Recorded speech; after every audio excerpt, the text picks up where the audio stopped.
Well, I mean, we call that out in our half-yearly reports from the activity that we saw in 2000. We tracked in 2014, where we tracked over 1,050 deals. You had the likes of the consulting firms who've shown, and we've met with most of the large consulting firms, the Capgems, Deloitte, Digitals, etc., and their interest in the marketing services place, because they come from the angle of, we have a business solution for you, and it's normally from the enterprise side. But hey, we can also deliver you, what your needs are in the digital marketing area. But in order to do that credibly, have they got the enterprise technology stuff? Yes. But do they have that creative and content capability? No.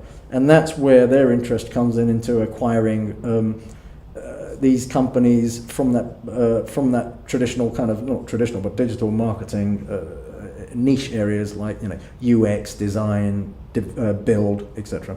And then you've got the likes of other businesses that your traditional print companies who look at their heritage legacy print businesses and say, we were growing at 5% and that's even declining, and so we need to get into a new area of, so print and print delivery was one thing, so maybe we can get into content, and so they made a load of acquisitions. So St. Ives, for example, 3-4 years ago started their acquisition and built up their marketing services division and kind of started offloading some of their heritage print division. They've done it successfully, but there are other companies that are print legacy businesses that were very unsuccessful in developing their marketing services offering.